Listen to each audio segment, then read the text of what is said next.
새들의 말.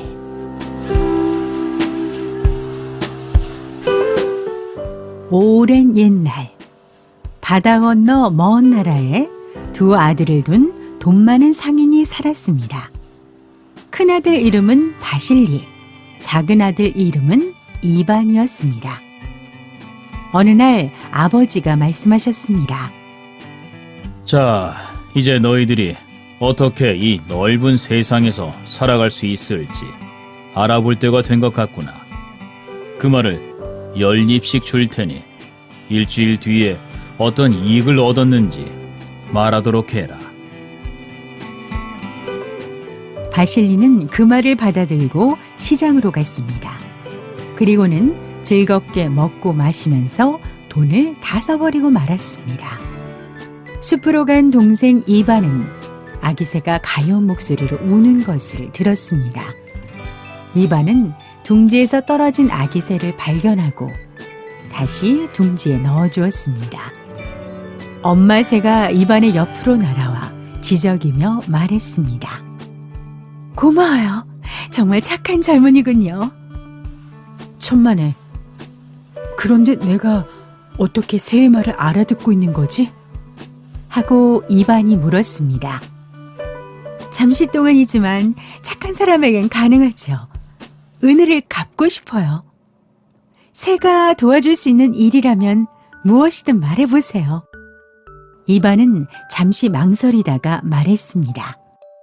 나는 항상 새의 말을 알아들을 수 있었으면 좋겠어. 엄마 새가 밝은 목소리로 대답했습니다. 일주일 동안 매일 이곳으로 오세요. 가르쳐 드릴게요. 일주일이 지나 두 아들은 집으로 돌아왔습니다. 얘들아, 그동안 너희가 얻은 것이 무엇인지 말해보아라. 전 시장에 갔습니다. 거기서 아주 부자 상인들의 아들들을 즐겁게 해주는데 돈을 다 썼어요. 돈은 하나도 못 벌었지만 머지않아 그들의 도움을 받을 수 있을 거예요. 하고 바실리가 말했습니다. 훌륭하구나. 자, 그럼 이반, 너는? 아버지가 이반에게 물었습니다.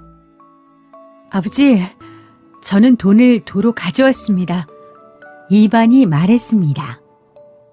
그럼 너는 무엇을 했단 말이냐? 아버지가 놀라며 다시 물었습니다. 전 숲으로 갔었습니다. 거기서 새의 말을 배웠기에 돈은 들지 않았어요. 새의 말을 알아들을 수 있는 사람은 없어. 좋아. 그렇다면 저 창밖에 있는 작은 굴뚝새가 뭐라고 노래하고 있니? 저 새는 제가 금과 은으로 된 옷을 입힌 100마리 말을 가진 부자가 될 거라고 노래하고 있어요. 아버지는 은그릇에 제가 손을 씻을 물을 담아 하얀 수건과 함께 가지고 오실 거래요. 그리고 바실리 형은 내 말들을 돌보게 될 거라고 하고 있어요. 내 이 녀석, 그런 이야기를 지어내다니. 고얀 녀석. 오늘 밤은 네 친구 새들과 함께 밖에서 지내거라. 새들이 너를 도와주겠지. 아버지는 화가 나서 크게 소리 질렀습니다. 이반이 어두운 밖으로 쫓겨나가 있는 동안 아버지는 바실리에게 근사한 잔치를 열어주었습니다. 하지만 작은 새들이 딸기를 가져다 주고 노래를 불러줘 이반은 밖에서도 걱정 없이 잠을 잘 수 있었습니다. 다음 날 아침, 아버지는 두 아들에게 말했습니다. 너희들을 내가 아는 선장에게 보내려고 한다. 이 편지를 전해주면 너희들에게 일자리를 줄 거야. 바실리, 너는 아마 좋은 자리를 얻을 거다. 그리고 이반, 너는 글쎄, 너에게도 뭔가 할 일을 줄 테지. 두 형제는 길을 떠났습니다. 이상한 새들 얘기 대신에 나처럼 좀 그럴듯한 이야기를 지어내지 그랬니? 하고 바실리가 물었습니다. 뭐라고? 그럼 부자 상인의 아들들에게 돈을 쓴 게 아니란 말이야? 이반이 놀라며 되물었습니다. 물론 아니지. 나 혼자 먹고 마시는데 써버렸어. 바실리가 대답했습니다. 하지만 내 이야기는 사실이라고.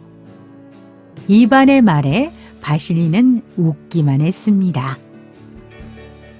형제는 항구에 도착해서 선장을 만났습니다. 선장이 편지를 읽고 바실리에게 물었습니다. 자네는 어떤 일을 하고 싶은가?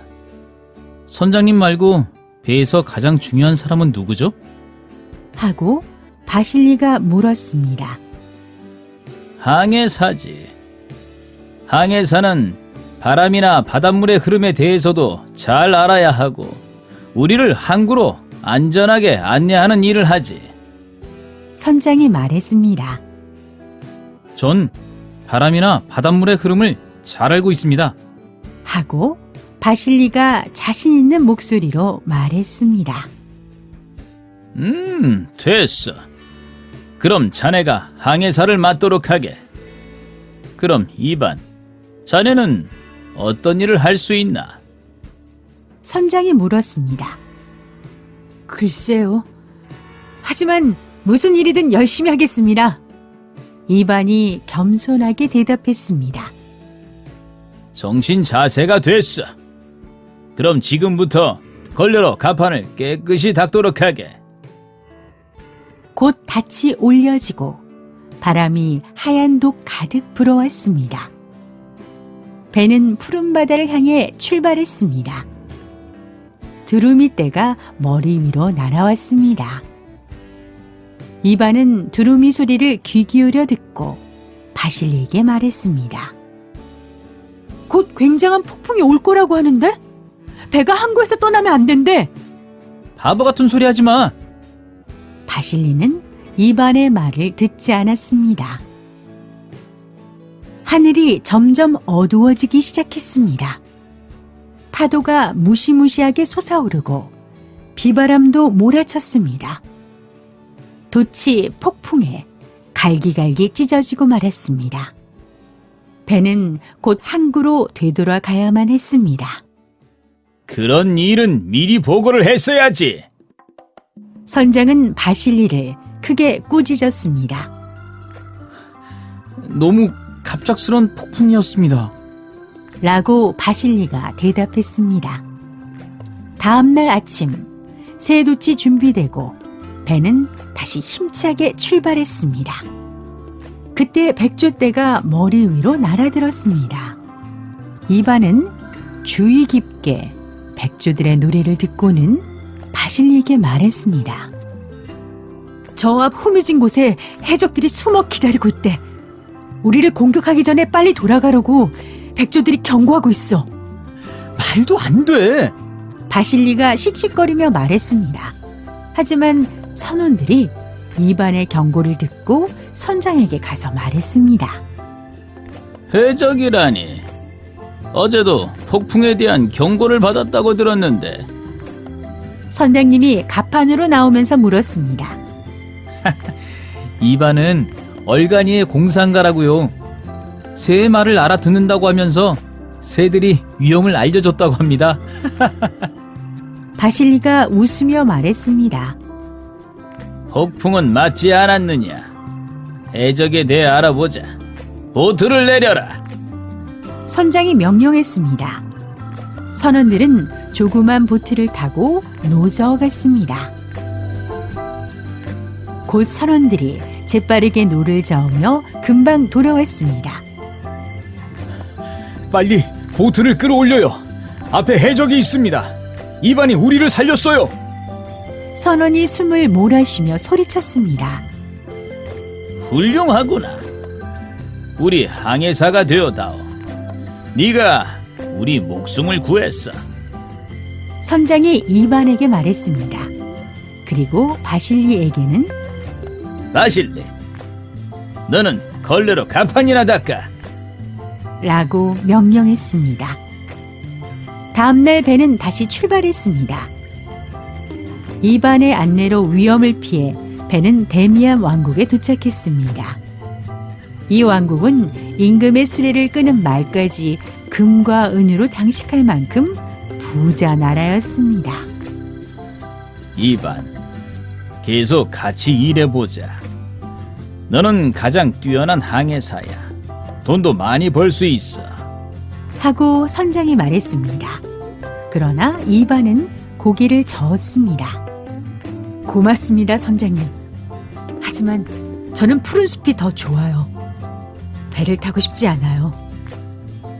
결국 두 형제는 품삯을 받고 선원들과 작별 인사를 나눴습니다. 그리고 데미안 왕국의 어느 마을에 도착했습니다. 마을에서 형제는 이런 포고문을 받습니다. 위대한 데미안 임금님의 창가에 까마귀 3마리가 앉아 밤낮으로 임금님의 잠을 방해하고 있다. 이 까마귀를 쫓아주는 자는 공주와 결혼하고 왕국의 반을 물려받을 것이다. 그러나 실패하면 죽게 될 것이다. 까마귀를 쫓아내면 공주와 결혼하고 왕국의 반을 준다고? 바실리가 소리쳤습니다. 그게 바로 내가 할 일이야. 형, 서두르지 마. 실패하면 죽는다고. 이반은 형이 걱정스러웠습니다. 하지만 바실리는 이미 저 멀리 걸어가고 있었습니다. 바실리는 곧 임금님 앞에 도착했습니다. 까마귀들이 울었습니다. 조용히 해. 임금님이 소리를 질렀습니다. 그러나 까마귀들은 계속해서 울어댔습니다. 만약 저 새들을 쫓아내 조용하게 해준다면 내 딸을 자네에게 주겠네. 임금님이 한숨을 쉬며 말했습니다. 결혼식 준비를 하십시오, 임금님. 바실리가 절을 하며 자신 있게 말했습니다. 바실리는 마을로 돌아가 굶주리고 삐쩍 마른 고양이들을 잡았습니다. 그리고 궁전으로 돌아와 고양이들을 풀어놓았습니다. 고양이들은 까마귀 소리를 듣고는 단번에 벽과 나무 덩굴을 타고 올라가 까마귀들을 잠시도 쉬지 못하게 뒤쫓았습니다. 마침내 까마귀들은 모두 지쳐 멀리 날아가고 말았습니다. 슬기로운 젊은이로군. 임금님은 기뻐하며 졸린 목소리로 말했습니다. 내일 내 딸과 결혼하게. 그리고 내 왕국의 반을 물려주도록 하겠네. 하지만 오늘은 너무나 졸려. 그리고는 눈을 감고 금세 잠이 들어버렸습니다. 바실리는 춤을 추고 노래하면서 매우 기뻐했습니다. 내일이면 난 부자야. 내일이야. 바로 그때 하는 소리가 다시 들렸습니다. 하늘이 점점 어두워지고 있었습니다. 엄청난 까마귀 떼가 날아들었습니다. 까마귀들은 고양이에게 달려들어 고양이들을 멀리 쫓아버렸습니다. 그리고 3마리의 까마귀만 남고 나머지 까마귀들은 돌아갔습니다. 임금님은 너무나 화가 나서 명령했습니다. 바실리를 당장 감옥에 가두어라. 마을에 있던 이반은 작은 새가 노래하는 것을 들었습니다. 바보 같은 고양이들! 까마귀들한테 혼을 했대요. 형의 계획이 실패했나 보다. 형을 도와야 해. 이반은 곧 임금님을 만났습니다. 임금님, 제가 평화를 찾아드리겠습니다. 까마귀들이 계속해서 울었습니다. 이반은 그 소리를 자세히 듣고 말했습니다. 임금님, 저 가장 큰 까마귀가 왕이고 그 옆이 왕비입니다. 그리고 그 옆에 있는 까마귀가 왕자입니다. 저 까마귀들은 어떤 문제에 대해 임금님께 지혜로운 가르침을 받고 싶다고 말합니다. 아이들은 엄마와 아빠의 가르침 중 어느 쪽을 따라하는지 묻고 있습니다. 임금님은 머리를 극적이고 턱수염을 잡아당기면서 고민했습니다. 3마리의 까마귀들은 조용히 기다리고 있었습니다. 마침내 데미안 임금님은 의자에서 벌떡 일어나며 말했습니다. 많은 젊은 병사들이 굶주리고 지쳐서 왕궁을 찾아온다. 더럽고 구겨지고 찢어진 옷을 입고 있지. 어머니의 교육을 전혀 받지 않은 모습들이지. 병사들은 칼을 다루고 창을 던질 줄 알아도 스스로 돌볼 줄 모르지. 왜 딸들은 아버지로부터 말을 타고 활을 쏘고 장작 패는 법을 배우지 않지? 내 대답은 이것이야. 아들과 딸 모두 부모로부터 배울 수 있는 것은 전부 배워야 한다는 것이야. 대답을 들은 까마귀들은 감사 인사를 했습니다. 그리고 빛나는 검은 날개를 펄럭이며 멀리 멀리 날아갔습니다. 너무나 조용했습니다. 임금님은 손뼉을 치고 크게 웃으며 말했습니다. 정말 놀랍구나. 내 왕국에 3말을 알아듣는 사람이 있을 줄은 전혀 생각지 못했어. 내일은 결혼식이다. 하지만 오늘은 이만 졸려서. 이반이 여쭙습니다. 임금님, 죄송하지만 다른 상을 내려주시면 안 될까요? 공주님과 결혼하는 것은 기쁜 일이지만 그보다는 제 형 바실리를 풀어주십시오. 공주님이 한 걸음 앞으로 나서며 말했습니다. 바실리를 풀어주세요. 그분은 저의 결혼식에 참석해야 해요. 내일 저는 이반과 결혼할 거니까요. 제 마음은 정해졌어요. 저렇게 인정 많고 새해 말까지 알아듣는 사람을 어디서 만날 수 있겠어요? 네 말이 옳구나. 임금도 찬성했습니다. 호위병, 바실리를 풀어주어라. 자, 이제 나는 자야겠구나. 이반과 공주는 기뻐 서로 껴안았습니다. 바실리는 감옥에서 풀려난 것이 기뻐서 춤을 췄습니다. 다음 날, 이반과 공주는 결혼식을 올렸습니다. 이반은 금과 은으로 장식한 100마리의 말을 가진 부자가 됐습니다. 어느 날, 외출하는 이반에게 늙은 거지가 다가왔습니다. 이반은 그 모습을 보고 마음이 매우 아팠습니다.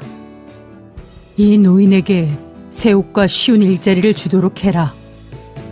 이반이 하인에게 명령했습니다. 이반이 집으로 돌아왔을 때 그 노인은 새 옷을 입고 기다리고 있었습니다. 노인이 이반에게 다가와 눈물을 흘리기 시작했습니다.